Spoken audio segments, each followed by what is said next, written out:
We are the anchors of Queer News Tonight, and this evening we discuss the queer headlines. Wilton Manor celebrated with a vibrant Stonewall Pride Parade and Street Festival featuring more than 100 units, a glowing night parade, and a whole lot more. Was it the largest crowd in history on Wilton Drive? We are going to tell you this evening on Queer News Tonight. The 77th Tony Awards honored Broadway's best, with LGBTQ plus performers and productions winning big. Queer community celebrates Juneteenth as a symbol of shared history and resilience. Carlos Guillermo Smith wins State Senate District 17, becoming the second openly LGBTQ plus member in Florida's history. With her opponent's withdrawal, Sarah McBride is set to become the first openly transgender person elected to Congress. Good evening, everyone, and welcome to Queer News Tonight. This is the world's first and only LGBTQ plus daily evening television news broadcasting live and then available on demand. Available on all smart televisions, including Roku, Apple TV, Android TV, Amazon Fire TV, YouTube, and Facebook. It's time to queer up the news for Monday, June 17th, 2024. We are live and literally out of the closet and into the headlines. So many of your important stories we're going to tell this evening on Queer News Tonight.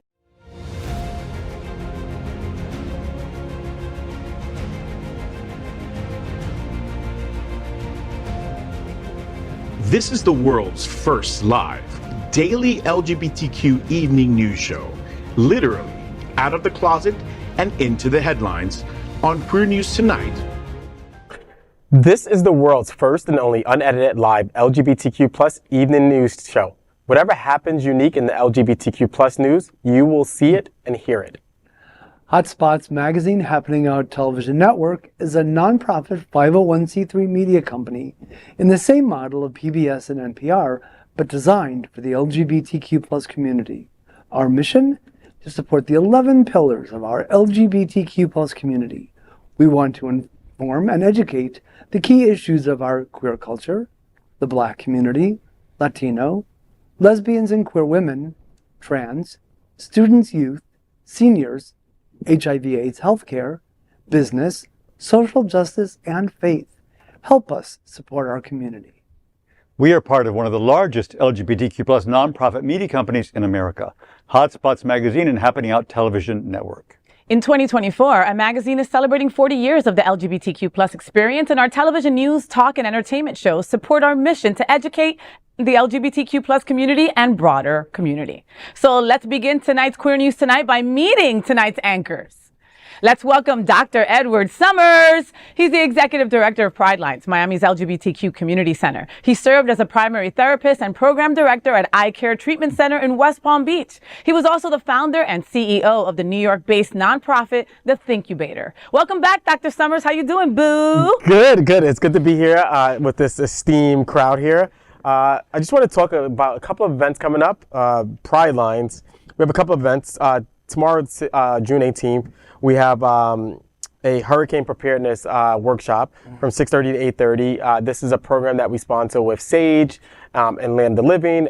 It is coffee and conversation. We typically do it during the day, but we're doing it in the evening. So we're opening it up to other people. So we're very excited about that. That will take place at our Liberty City Center. If people want to know about it, they can visit pridelines.org. Two more things quickly. On June 28th, we have our post memorial. We were supposed to do the unveiling of our mural honoring the victims of post, but of course we got rained out. So we're going to postpone that ceremony to June 28th. It's going to go to 6 to 8 at our Liberty City Center. Again, visit pridelines.org. And then last but not least, very excited about this event. On June 29th, we have our Youth Pride that we're going to host at Miami Beach. We're doing this in partnership with other organizations. It's going to go from 1 to 4. We're very, very excited to highlight our young people in Miami-Dade. So really excited to do that. Again, visit pridelines.org for that particular event. So a lot of things going on. I love it. Go check out pridelines.org for all kinds of stuff. I love that. Thank you. And that hurricane preparedness, that is like key. So needed. You'd be surprised as to what people do and don't know. That's right. Even people who've lived here for a long time don't know what to do during a hurricane. So thank you so much. much. Next up, let's welcome Gregg Shapiro, an inductee into the Chicago LGBT Hall of Fame. Gregg is the author of 2 short story collections and 7 books of poetry. He's an entertainment journalist whose celebrity interviews and reviews run in a variety of print and online publications. Gregg, with 2 G's, you're a part of Pride Authors from South Florida. Thursday night speaker series taking place on June 20th. Tell me what's happening. Well, I'm honored and grateful for the opportunity to share with others the work of the incredibly talented some of the LGBTQ plus writers of South Florida, including Juby Ariola Headley, Rick Carlin, Caridad Moro Grenlier, and Julie Marie Wade, among others. This will be at the Boca Raton Public Library from 6 to 7:30 p.m. on June 20th.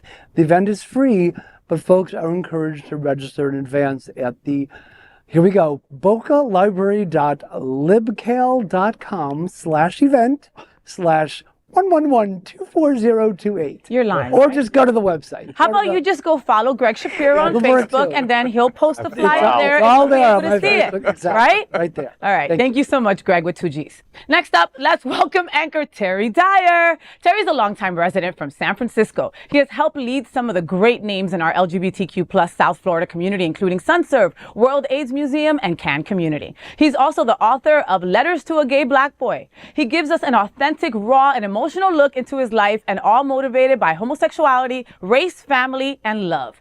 Terry, Hunter's Nightclub, one of our favorite places in the world, is hosting Being Black and Gay on June 27th. You're going to be performing at this event. Tell me what's happening. I am. We are so incredibly excited to partner with Hunter's Nightclub, who really wants to focus on bringing more Black LGBTQ folks into their space. So we thought, why not produce an event where we're telling stories, right? And so that's what this concert is all about, amplifying and uplifting Black LGBTQ folks. And yes, I am singing. I can't wait. I can't wait. Doesn't this look amazing, right? I think it's going to be great. And It is benefiting Pride Lines Youth Yes. Services. So yes. I didn't announce it because I wanted him to, that was his thunder. So. No, I love this though, but I love that you're going to be performing and also the stories behind it. Like, I've been blessed to hear you read excerpts from your book, but to also hear the stories behind it is when you really get where his passion and his love for writing this and where it all came from, Yes, you know? absolutely. So get your tickets today for sure. It's definitely an event you don't want to miss, and it benefits Pride Lines. So, I mean, it's a win-win-win all around, Absolutely. right? Next up, let's welcome Dale Stine, a celebrated photographer in the LGBTQ plus community. He's the director of music ministry at the famous Unity on the Bay and a moderator of Miami Gay List, one of South Florida's largest LGBTQ plus Facebook groups, which can also be found on Instagram at Queerest Official. So Dale, Twist, another one of our favorite places, is celebrating its 31st anniversary. Wait a minute, did I go there when I was 10? What the hell? On June 26th, featuring shows and performances. Tell me what's happening. Well, we do love Twist. I mean, Joel Stedman is the owner, and he's just a sweetheart. And they're 31 years is pretty amazing. That's an amazing run, and especially in the gay community. Mm-hmm. And so TP Lords is performing. We love Ms. Lords, and also La Mujer de los Globos. Yes. And so it's going to be, it's 9 to 11. There's an open bar, and it always feels like a reunion. Like people show up that you haven't seen in a while, and it will be an all-night fun, but I'll be gone by midnight. But I will be there. No, but it's cool. Think about all the people who have performed at Twist. All the drag queens from up here started down there, So just that they all come out for this great event, and then they go work. Right? They go there early, and then they go have to perform somewhere. So I think that's going to be awesome. Yeah. And of course, this is tonight's lead anchor, FayWhat. She is a legendary events host, television and radio personality, and the host of the FayWhat show on Mondays at Hotspots Happening Out Television. Faye, the 55th anniversary of the Stonewall Rebellion is on Saturday, June 29th at the Luna Star Cafe. Tell me what's happening. Yes, baby, because not everything happens in Broward. I'm taking you to North Miami, all right? Join me in celebrating the 55th annual of the Stonewall Rebellion on Saturday, June 29th at the Luna Star Cafe, 775 Northeast 125th Street in North Miami. It's located right across the street from City Hall. Luna is the most queer-friendly restaurant in town, and it has the same fun vibe as the Stonewall Inn does and did. So let's come together in this incredible location to mark the anniversary of the LGBTQ plus uprising in New York. Female owned and operated for 25 years, Luna Star has the best craft beer selection in town. We're going to have drinks and food for you as well. And it's all free. Gratis, baby, all right? That flood cost me a lot of money. It probably cost you a lot of money too. So you deserve a night out. Register at the City of North Miami's Facebook group or at Luna Star Cafe on Facebook as well. And did I mention it's free? See you there. We are the reporters for Queer News Tonight, and this evening we begin with the queer headlines. The LGBTQ plus community in South Florida and across America is diverse. Our community across the world is vast. And here are the bullet points of the queer news for today, Monday, June 17th, 2024. Let's begin today by queering up South Florida and Florida. Stonewall Pride 2024, the most amazing in South Florida history. As the sun set over Wilton Manors, the city streets came alive with energy and anticipation for the annual Wilton Manors Stonewall Pride Parade and Street Festival. This year's festivities, held on Saturday, June 15th, were more spectacular than ever, featuring an exciting lineup of participants, including more than 100 parade units. And the parade is the star of the show. It really was. This was the first South Florida nighttime parade. Preliminary police estimates reported to Queer News Tonight. More than 55,000 attended the all-day festival and parade. 55,000! If these estimates hold true, the 2024 Wilton Manors Stonewall Pride Parade and Festival is the largest event ever held on the famous Wilton Drive, and you were a part of it. The Block Party Festival, with 9 stages, transformed the drive with food, music, and a vibrant vendor marketplace. Endless club parties catered to all interests, ensuring there was something for everyone. The Glow Night Parade began at 8 p.m., which dazzled spectators with illuminated pride floats, vehicles, and walking groups, creating a radiant stream of color and light.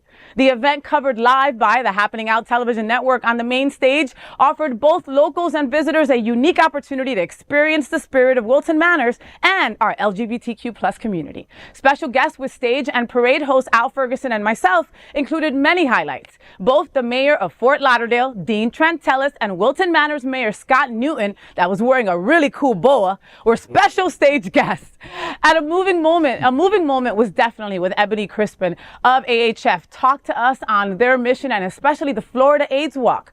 While on stage, they presented checks to 11 South Florida LGBTQ plus nonprofits in the amount of more than $1.4 million. Major sponsors, including the City of Wilton Manors, AHF, and Prouder Together, all made significant commitments to the LGBTQ plus community that day and throughout the year.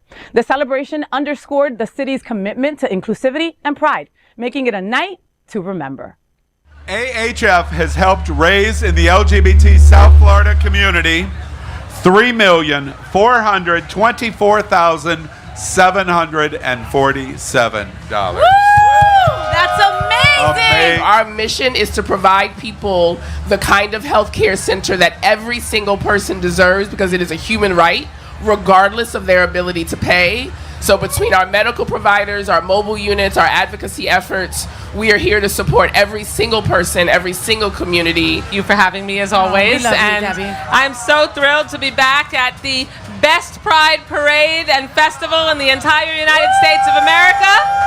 Wilton Manors Stonewall Pride. Just the bars, it's not just the restaurants, it's the people that actually are coming to live in Wilton Manors, and some of the projects that are coming up. You can live, work, and play in the city of Wilton Manors, and that makes it more of a family and more of a town than it is a city. And I am so happy to be part of it. Our police department and our fire department worked round the clock to make sure that people's homes were safe from damage, that no lives were lost. And we learned from our lessons from last year, from April 12th of last year when we had that superstorm that hit our city. But the point is that, here we are coming together, this community, all colors, sizes, shapes, fetishes. I mean, it's here tonight, I'll tell you, ladies. Hello, Governor DeSantis. Support of the LGBTQ community. The Fort Lauderdale Police made worldwide news this year by selecting a police chief, William Bill Schultz. See that rainbow police car? I see it. That is the Wilton Manors Police Department. They are so vital in the gayest place on planet Earth, and so important in making Stonewall Pride a safe experience. You're one of South Florida's greatest advocates for the LGBTQ plus community. We love you, AHF. Can you say church? Well, the largest progressive queer church in the world is located right here in Fort Lauderdale. This is Sunshine Cathedral, celebrating the LGBTQ community for more than 50 years. This is our very own Hotspots Happening Out.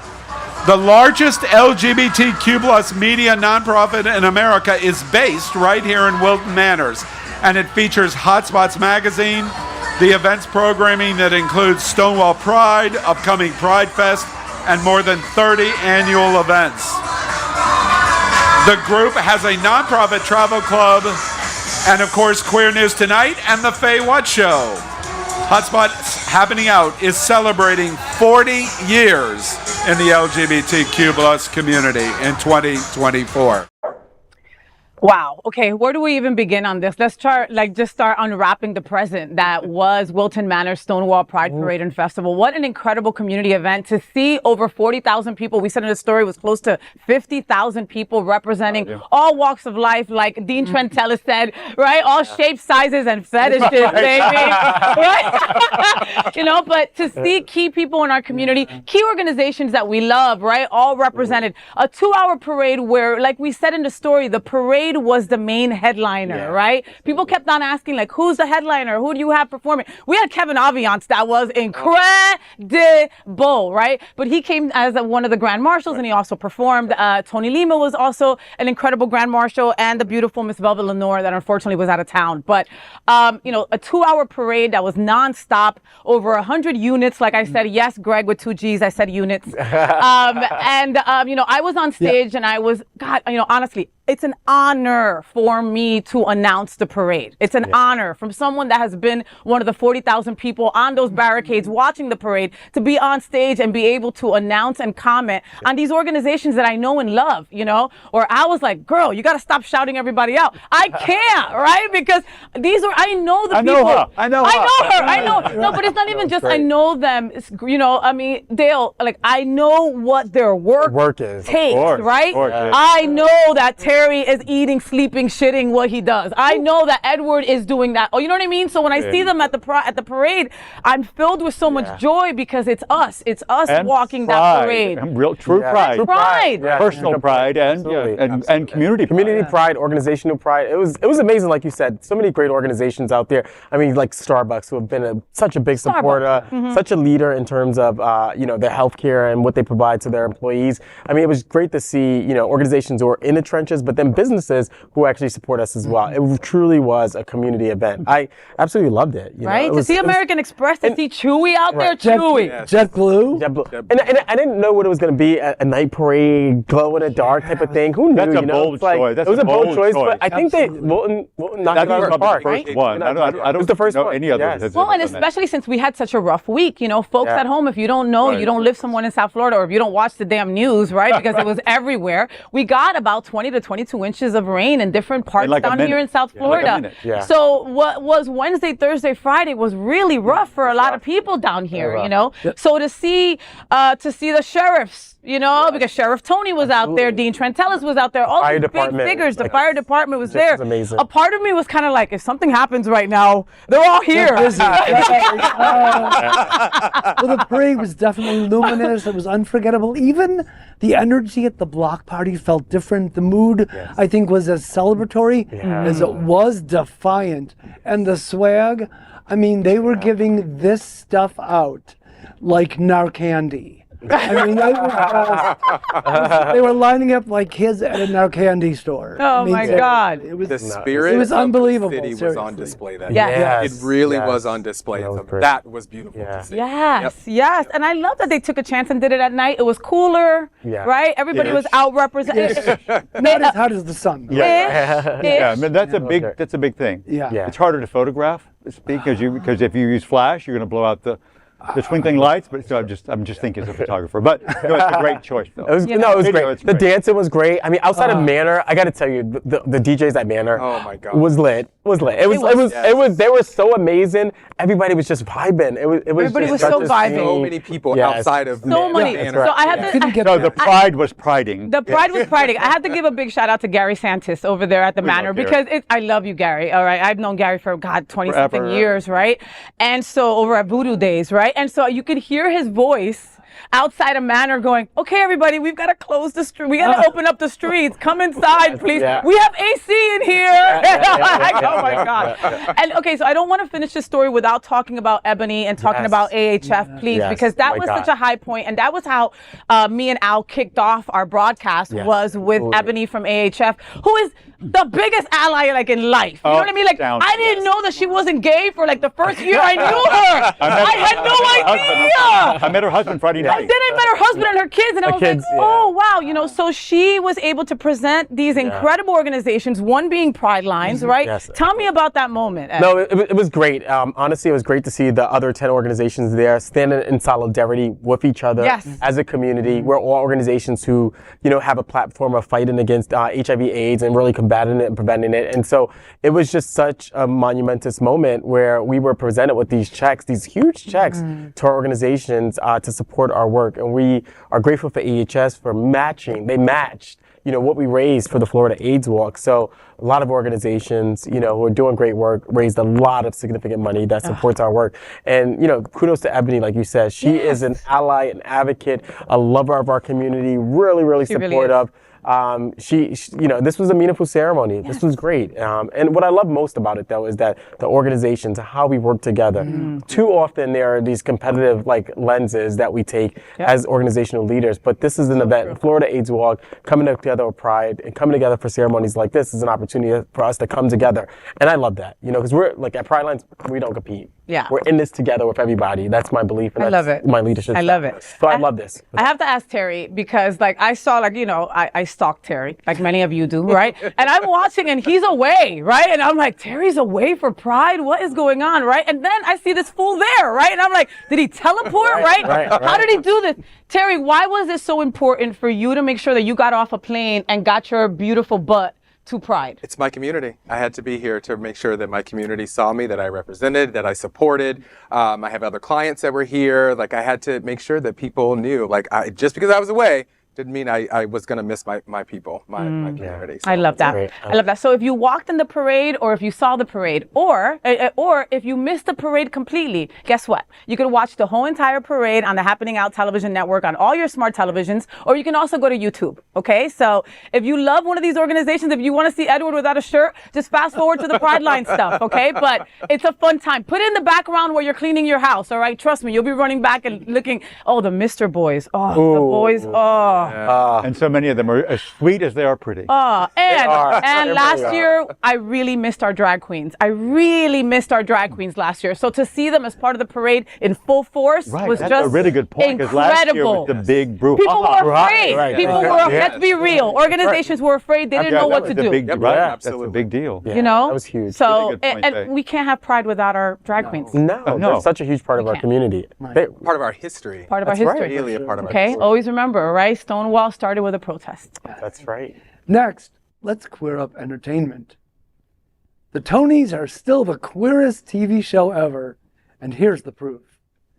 The 77th annual Tony Awards ceremony, held at Lincoln Center in New York City Sunday, celebrated the best of Broadway's 2023-2024 season. Hosted by the talented lesbian actress Ariana DeBose for the third consecutive year, the evening honored outstanding performances and productions. Among the nominees this year were several LGBTQ+ individuals and productions featuring queer themes, such as lesbian icon Sarah Paulson for her portrayal of Tony in Appropriate. Gay actor Jonathan Groff was nominated for his role in Merrily We Roll Along. The musical Illinois, a reimagining of queer artist Sufjan Stevens' album by the same name, received 4 nominations. LGBTQ+ performers Malia Joy Moon and Brandon Victor Dixon were nominated for their roles in Hell's Kitchen. Shoshana Bean, an outspoken LGBTQ+ advocate, received a nomination too. You'll remember Bean performed this year with Gay Men's Chorus of South Florida at Hard Rock Live. The representation did not stop at the nominations only, as the LGBTQ plus community ended up celebrating several wins. Sarah Paulson took home the award for Best Performance by an Actress in a Leading Role. Jonathan Groff won Best Performance by an Actor in a Leading Role in a Musical. And Malia Joy Moon won for Best Performance by an Actress in a Leading Role in a Musical. The Tony Awards were streamed live on the CBS and Paramount Plus in the U.S., showcasing the outstanding talent and tremendous diversity of the Broadway community. The Tony Awards broadcast, also known as Gay Christmas.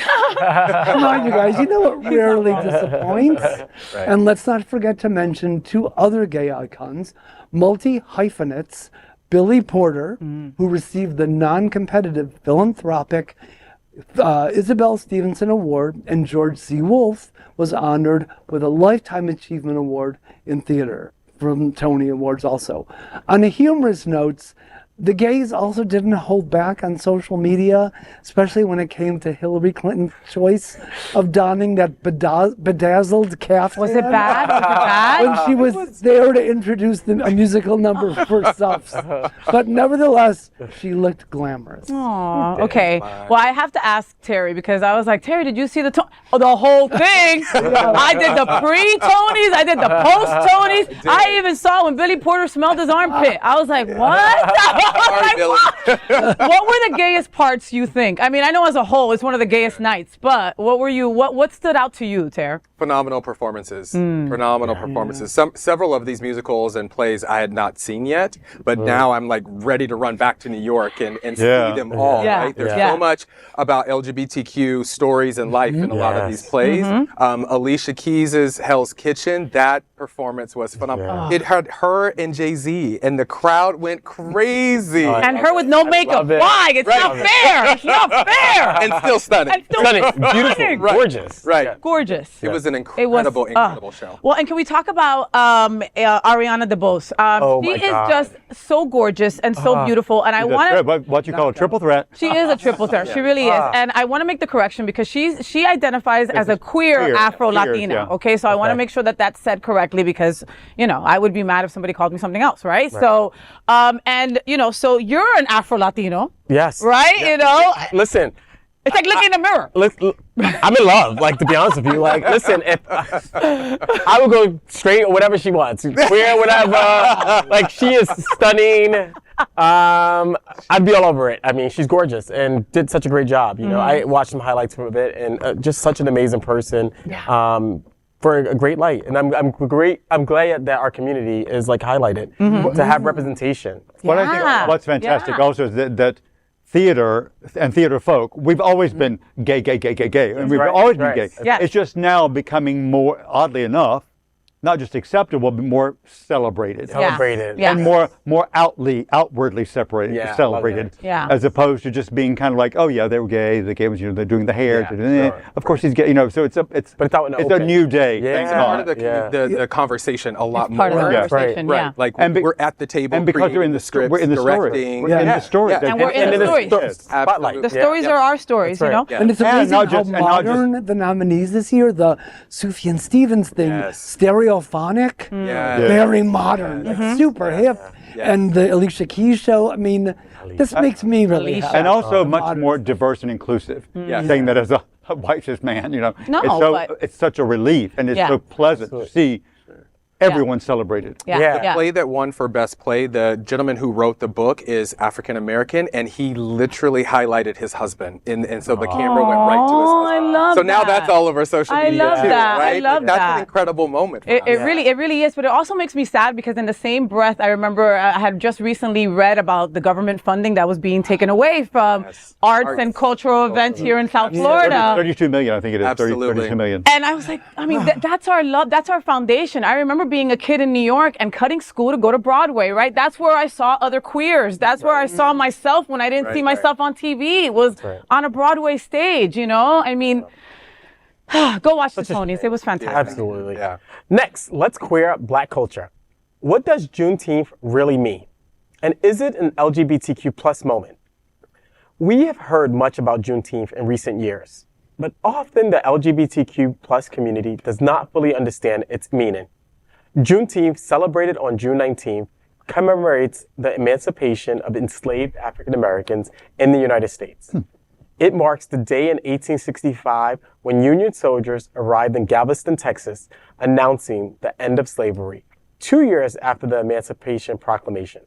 While Juneteenth symbolizes freedom and equality for all Americans, many LGBTQ plus individuals, particularly those of color, recognize the intersectionality of their identities in an ongoing struggle for liberation. For queer people of color, Juneteenth can serve as a reminder of the shared history of oppression and resilience. It provides an opportunity to honor the contributions of Black LGBTQ plus activists to the fight for civil rights and equality.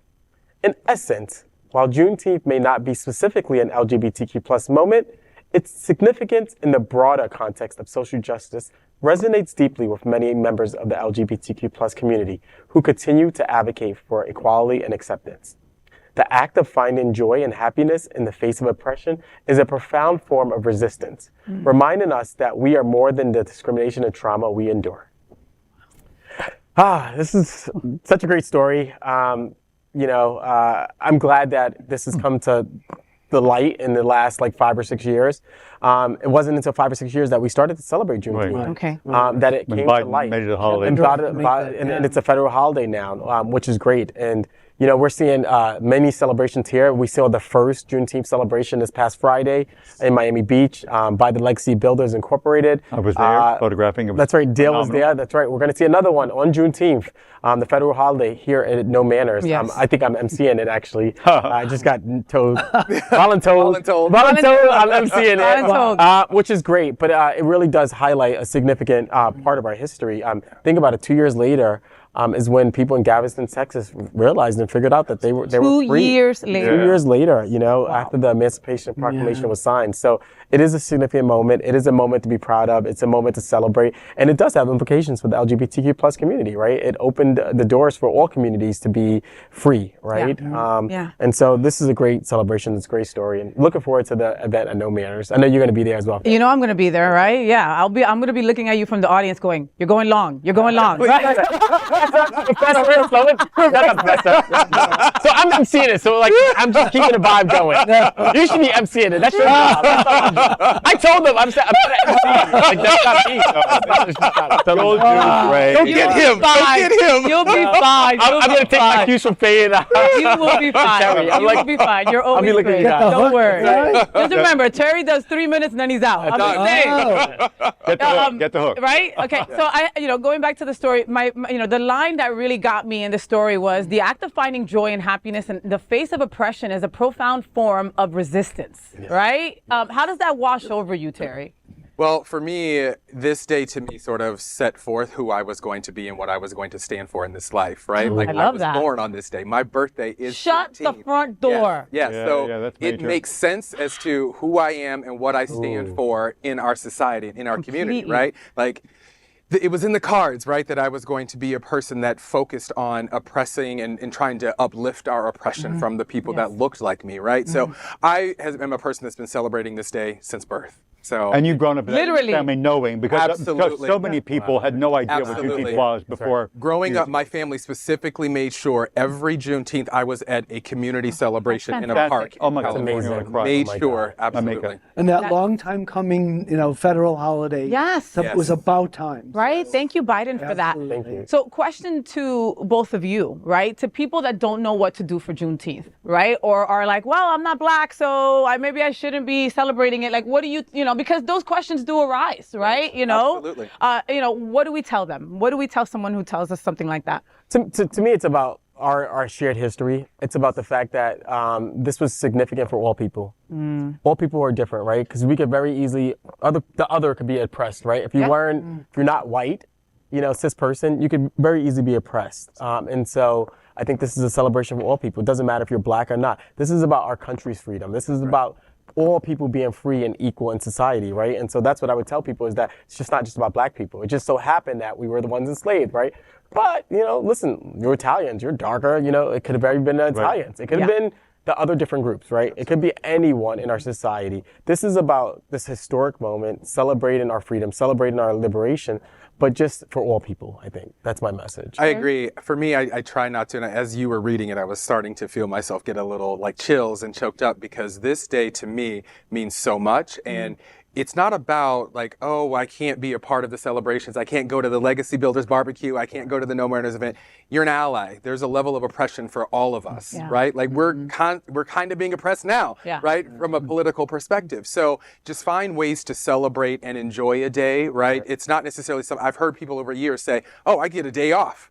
Right? Oh my God. I get a day off. Yeah. I literally have heard corporations say that. Yeah. It's not about that. It's about finding the love and the joy and the happiness that we talked about, right? To celebrate each other and try to get away from that oppression. Amen. Yeah, and you know, the event on Friday night, I just wanted to like give it some kudos, because LaTanya Hobson put it together, the Legacy Builders. Love LaTanya. And it was truly a celebration of so many diverse communities come together.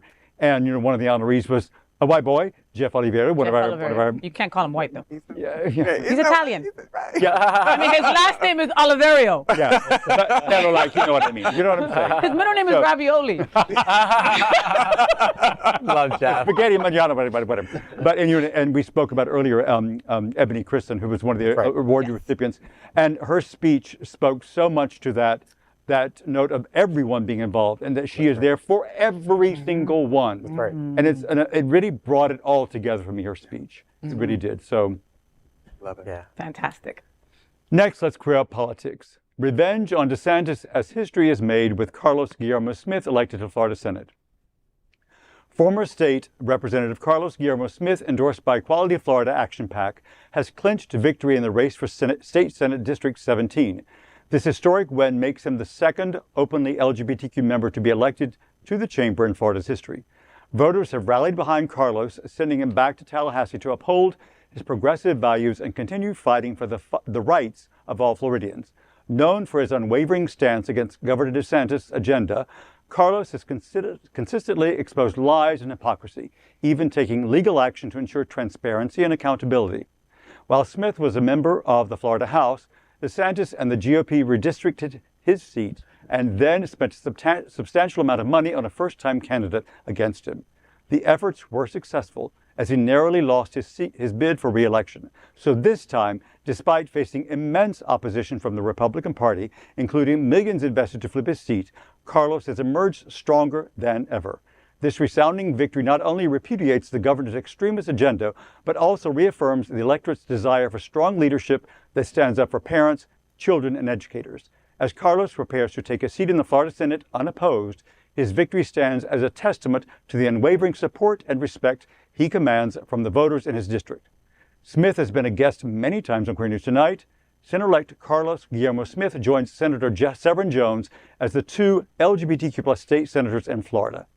Well, this is very exciting news, because we really need some good political news in Florida, because it really feels we are fighting an uphill battle on an everyday basis, because it's just one thing after another, whether it's the arts, whether it's this, and I just heard what he took away money for this thing, he took away money for that thing, all the what was it, the minstrel program in the schools. I just heard that today. Took away money, but like what? So we really need representation that is standing up for us as our community, but then we'll also stand up for other oppressed communities.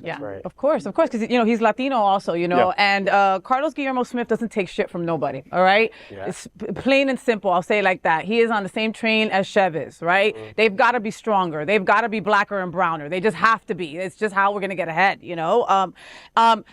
Anybody else would have quit after all the stuff that he went through, the gerrymandering. I mean, that was just huge. He sat at this table right here and said, "You're not going to get rid of me. I'm coming back and I'm going to figure out how to do this and still represent you to the fullest." This is a victory, right? Like Dale said, like we unfortunately have to report too many of the bad news when it comes to politics and policies against our community. This is a win for us. And we have to celebrate that win. That's right. Absolutely. We really have. We don't celebrate these wins enough. We don't. We're constantly talking about, like you just said, the negativity, reporting on the negativity. This is a big win for us. So let's enjoy that and figure out how to move forward. Yeah, we have to celebrate and continue the fight. Yes. It's both and. And we need more representation, right? So we got to celebrate, we got to honor it, we got to talk about it more. But representation is important. That's the only way we're going to change the dynamics in the state, right? That's the only way we're going to change the perception of the state. That's the only way we're going to get this damn governor out of office, right? Yeah. And change the politics and policy of the state, right? And so we need more representation. So this is a big win for us. We need to celebrate it. We need to speak about it. We need to speak about the importance of civic engagement and people getting involved and not being afraid. Yes. And getting inspired from both him and Chevron's, might and, courage to continue to fight for us. And we need more advocates like them. So let's celebrate, but let's communicate, let's educate about getting more involved. Well, thankfully, DeSantis can't run again in those white go-go boots. But I want to extend my heartfelt congratulations to Carlos Guillermo Smith on his victory in the race for State Senate District 17.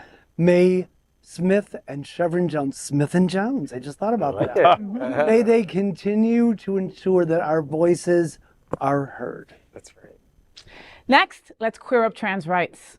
Sarah McBride is poised to make history as first transgender representative.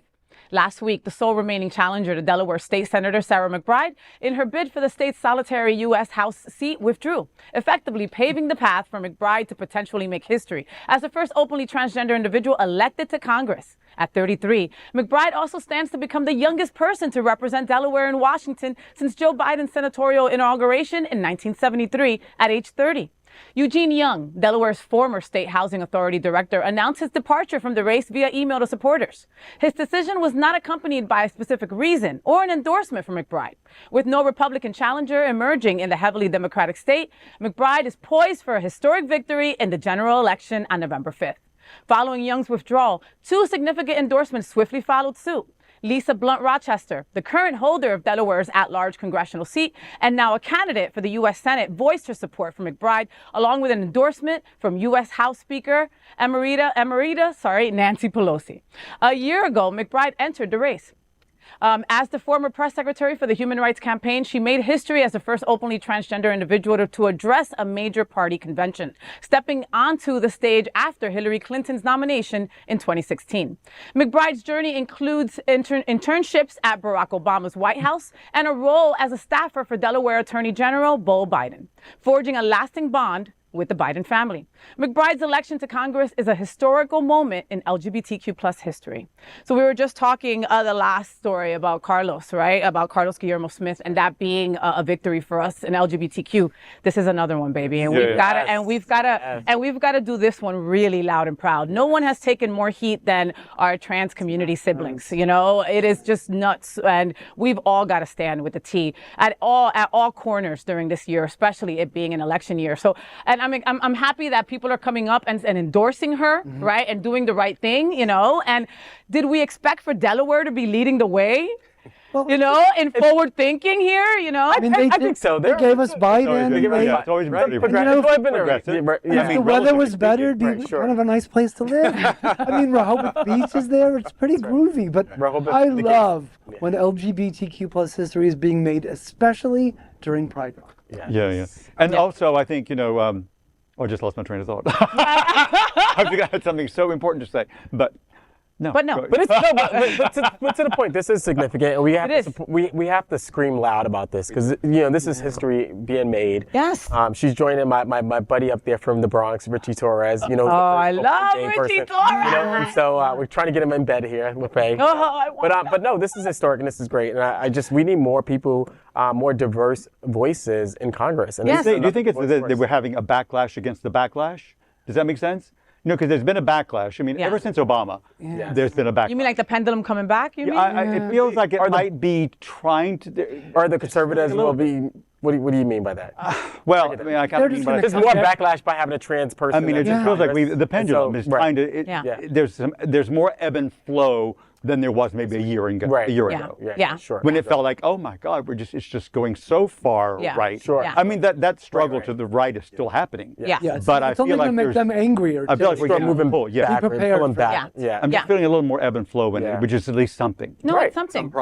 It's something. But but we need more. We need more people to run for office. The reality is that when they have, those meetings, it's a sea of white men. Yeah. That's right.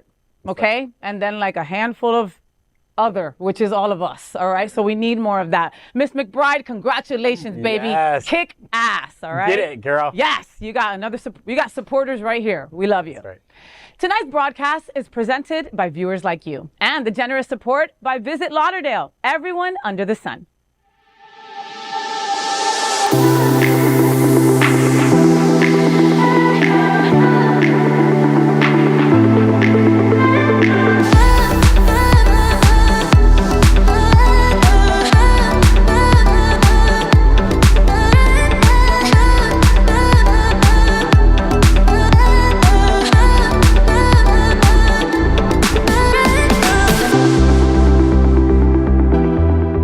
Next, we are proud of our special partnership with Sunshine Cathedral, the world's largest queer church here in Fort Lauderdale. Supporting that partnership, we are broadcasting from our permanent set here at Sunshine Cathedral at the Happening Out television studios.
We finish tonight's Queer News headlines with a segment we call LGBTQ plus 1 Minute News. LGBTQ plus 1 Minute News. Let's queer up entertainment. Actor Matt Bomer reveals lost opportunity as Superman due to sexuality. In a candid interview on the Hollywood Reporter's Awards Chatter podcast, Matt Bomer disclosed his near casting as Superman in a big screen revival of the iconic character. The Golden Globe-winning actor recounted a grueling 4-month audition process for the role, revealing he was the director's top pick. However, Bomer, who wasn't publicly out at the time, believes his sexuality led to him losing the opportunity. Well, not surprising at all, homophobia is still alive and well in Hollywood, and a story such as this one really just is the proof of that. Regardless, he is still one of the most talented and breathtakingly gorgeous actors on any screen. On any planet. Superman's lost. Like, hello, look at him. Come on. You assholes. Come on, please. Matt Boner would have looked great in spandex. What? It would have upped their ratings. I was actually going to say the same thing. So I completely agree with you. I love Matt Boner. Yeah, love to see him as just ditto all around. That's all. Right. Now, LGBTQ plus 1 minute news. Let's queer up social justice. Vandalism strikes LGBTQ plus pride flags as Stonewall monument. LGBTQ plus pride flags near New York City's Stonewall National Monument were vandalized this week. The flags, symbolizing a pivotal site in LGBTQ plus civil rights history, were found removed and damaged. Authorities reported no injuries and have made no arrests. The investigation is still ongoing. New York Attorney General Letitia James condemned the vandalism as disgusting after images of the damaged flags were shared by New York City Council member Eric Botcher on social media. Shame on these hating mofos. Get a life. Go crawl back into your hole. It's just like stop. It's stupid. During a time that we're all celebrating and being prideful of our history and the progress that we made, we have idiots who just don't like us, and will continue to do stupid stuff. But like, we can't let this stop us. We got to continue to celebrate Pride and move forward. Listen, this saddens me, but it happens every freaking year. All right, we need better cameras around that memorial. Hello, all right. I had a small little fender bender, right, that nobody saw, but the camera sure saw it in New York. But you vandalized a whole entire memorial and nobody's arrested? Really? If I jaywalk in New York, I get freaking pulled over, all right? Yeah, seriously. Yep. Amen. This has no place. It really has no place, right? Like the one time that we get to celebrate and you want to take that away or you want to vandalize that, no place. I mean, it is soul crushing, especially at this time of year during Pride Month, and shame on those people. Yeah. Get a life. LGBTQ plus 1 minute news. Let's queer up the worldview. Pride in Rome responds to Pope's anti-LGBTQ plus slur. Rome's 30th annual LGBTQ Pride spotlighted Pope Francis' controversial Froccagiano comment, okay? The term is slang in Italian meaning the F word, okay? That's derogatory towards my boys, and I'm not going to say this on live TV. The Pope allegedly used the anti-LGBTQ plus slur while discussing celibate gay men in seminaries. Rome's LGBTQ plus community responded with placards mocking his remarks, making it clear they wouldn't let his words go unchallenged. The placards were frequently jokes about the Pope and the slur word. One time, okay, fine, it happens. 2 times, this is part of your normal day-to-day. You talk shit about us all the time, and it breaks my heart because I thought that you were breaking barriers, and I thought you were going to be that trailblazer that was going to separate us from all that hate when it comes to the Catholic Church, and I guess I'm wrong. And it brings me back to a famous old quote said by many gay men I know back in the day. I love your dress, May, but your purse is on fire. To the Pope. Enough said. I'm sorry. Yeah. Well, is it the babbling of an uninformed, nearly 88-year-old man in a dress, as you said? Right. Or is it actual homophobia? You have to wonder, is it just because he's old and he's feeble? Or is this just hate? Still no excuse. But none. How holy are you? Sorry. Are you really holy? Right. No. Good point. LGBTQ plus 1 minute news. Let's queer up gay culture. Pornhub's Pride Month data reveals surprising trends in adult content consumption. This Pride Month, Pornhub reveals surprising trends in adult content consumption. Exclusively shared to Pride.com, the June data shows older generations, 65 plus, are 104% more likely to watch gay porn, while the 18 to 24 group prefers cartoon content by 304%. In Maine, porn viewership is 28% above the national average, whereas Alaska is 22% below. Interestingly, 43% of gay content is viewed by women, and bareback content tops the charts in the U.S. Who knew? Well, I will say these are some surprising numbers. Many of you know in my world that I've been celibate for 12 years, but porn is my boyfriend. Do you hear all the gay boys go, But porn is my boyfriend. So, yeah. So that part. Well, am I the only one who thinks that the women who are watching gay porn content are either... Are you talking to me, Greg? Are they seeking bedroom tips, or are they enjoying watching men, some of whom are gay for pay, getting a taste of their own sexual medicine?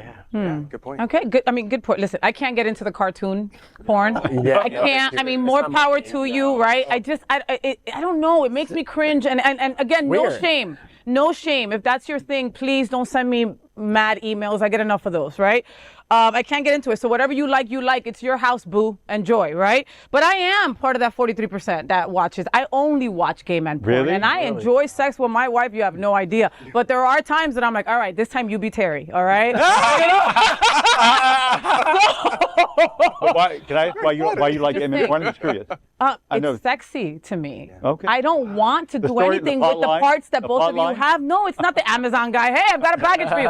No, it's something about two very sexy men having that intimate, hot, passionate kind of primal kind of sex that turns me on. Okay. So that 43% of women is probably lesbians, maybe? Maybe. Or, no, because I know straight women who love watching it too. They won't admit it, but they love it too. There it is. Who knew? LGBTQ plus 1 minute news. Let's queer up the USA view. Here's what a Business Insider analysis says the average US LGBTQ plus couple earns. Where do you stand? A Business Insider analysis of several census surveys, including the Household Pulse Survey and the American Community Survey, highlights key financial statistics of same-sex couples in the U.S. The ACS census reveals that same-sex couples have a median household income of $110,600. Married same-sex couples earn an average of $123,500 compared to $109,700 for married straight couples. Notably, married gay men earn an average of $138,700 annually, while married gay women earn $110,100. The survey also considered lower income individuals, finding that 9% of LGBTQ plus respondents earn $25,000 per year. I'm not going to go against this survey, but I think it's false, right? Or better yet, I don't think that it comes to, I don't think it's about the demographic. I don't think that the demographic is it's definitely not Florida. Let's just say that, right? In my household, we are 2 lesbian women and we don't make that. And we have careers and student loans and stuff like that and mortgages, etc. And we don't make that kind of money. And again, women will always make less than men. But these numbers don't seem to add up, especially with, the gay couples that I know. What do you boys think? The sample, it depends on the sample, right? Okay. So this is the ACS, and it all depends on who actually answered it, but it's also about the sample. And the sample could be overrepresented in larger cities like New York, like LA, Right. and therefore, I would love to see the methodology behind this. We also have to remember that this is new. So we have not, in the past, sampled and asked questions about homosexuals and gay marriage and all that stuff. It's only over the last 2 years that they've worked in these questions. And so the methodology may not be perfect yet. So I wouldn't put too much into this yet because this is just so new. Yeah. And so I just, we could have an over sample of big cities like New York. And I would assume that we do have a bigger sample in New York and LA and DC and San Francisco. And not a representation in other states because it's really new. And places like Florida, we're still afraid, of our governor and the hate and stuff like that. And I would also say that there's a lot of other groups that are not in here that may identify with us, like immigrants, right? Who are oftentimes afraid to answer these types of surveys. So I'd say let's give this another 5 to 10 years before we actually think that believe that it's valid or not. Believe on the accuracy, the validity of it, right? Because they have to still perfect it. And so, yeah, and we'll never have true numbers if you really think about it. You never have true numbers. You're never going to get self-reported. us counted. Right. It's self-reported too, And where do I stand? On the outside looking in. Wait, so you and your husband are both writers. You're both gay men. You've been married for 143 years. Is that even no? You're working all the time, Greg. You and Rick are the hardest working writers in life. You know. It's not a true reflection. Okay. Okay, well that is today's news for the LGBTQ plus community on the world's first and only daily LGBTQ plus evening news show. If our community is important to you, share this news with your friends and family. Are you, like most of America, part of our very large television audience watching this live LGBTQ plus news broadcast right now on Roku, Apple TV, Android TV, and Amazon Fire TV? Queer News Tonight is the only live LGBTQ plus digital television show in the world that is out of the closet and into the headlines. We need your support. If our community is to grow, we must tell our stories and bring them to the attention of the broader world. This is the only place in the world that tells these types of LGBTQ plus stories in motion and sound. That is the passion of Hotspots Magazine, happening out television network and Queer News Tonight. I'm your anchor, FayWhat, and on behalf of these LGBTQ plus reporters, the incredible anchors of Queer News Tonight, including Dr. Edward Summers, Gregg Shapiro, Terry Dyer, and Dale Stine. We will see you daily at 8 p.m. And to our LGBTQ plus world, we wish you good night. Good night.